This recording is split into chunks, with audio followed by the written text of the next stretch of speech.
Guineenses, compatriotas, familiares, amigos, estamos na fase final das eleições presidenciais mais decisivas da história do nosso país. Nestas eleições, o verdadeiro confronto não é entre guineenses, não é entre religiões, não é entre etnias, não é entre ricos e pobres, não é entre claros e escuros de pele.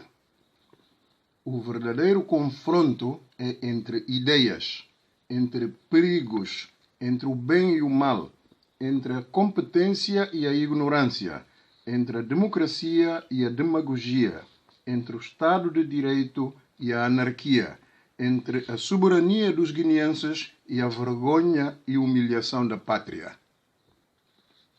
Ao longo da minha vida, desde a adolescência, ousei enfrentar todos os perigos para defender sempre a verdade em que acreditei. Hoje, a situação é grave, muito grave.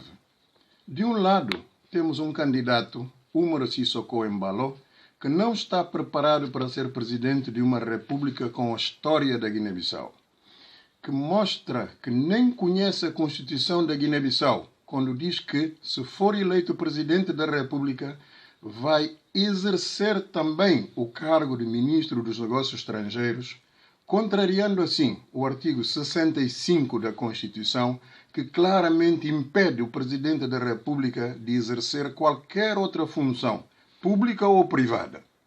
E contrariando também o artigo 97, número 1 da Constituição, que fixa quem faz parte do governo, do qual não consta o presidente da República.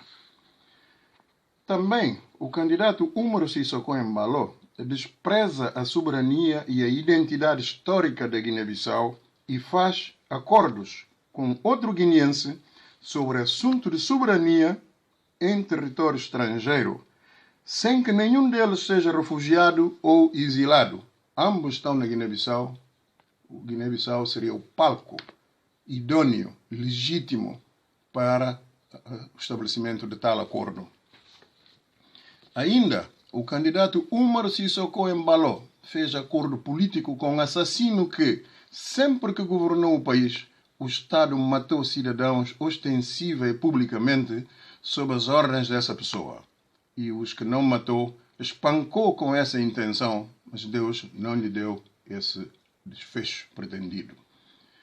Mas, por outro lado, o candidato Umaro Sissoco Embalo exibiu e continua a exibir, nestas eleições presidenciais, recursos financeiros chocantemente exorbitantes, incompatíveis com a sua renda pessoal, seu rendimento pessoal, e com o estado de pobreza do país, o que configura um enriquecimento ilícito ou a subordinação do candidato a interesses inconfessáveis de lobbies externos que pretendem manipular as eleições do nosso país para conseguirem instalar ao mais alto nível do poder na Guiné-Bissau um seu agente obscuro e grosseiramente ofensivo da soberania nacional. Como se tudo o que já lembrei não bastasse para desqualificar o candidato Umaro Sissoco Embalo para as altas e nobres funções de presidente da República de um país de povo digno, honesto, honrado e trabalhador, devo lembrar ainda os meus compatriotas guineenses de que Umaro Sissoco Embalo se comporta como um rapaz vaidoso e sem personalidade própria, falando sempre dos guineenses, compatriotas, familiares, amigos. Estamos na fase final das eleições presidenciais mais decisivas da história do nosso país. Nestas eleições, o verdadeiro confronto não é entre guineenses, não é entre religiões, não é entre etnias, não é entre ricos e pobres, não é entre claros e escuros de pele. O verdadeiro confronto é entre ideias, entre perigos, entre o bem e o mal, entre a competência e a ignorância, entre a democracia e a demagogia, entre o Estado de Direito e a anarquia, entre a soberania dos guineenses e a vergonha e humilhação da pátria. Ao longo da minha vida, desde a adolescência, ousei enfrentar todos os perigos para defender sempre a verdade em que acreditei.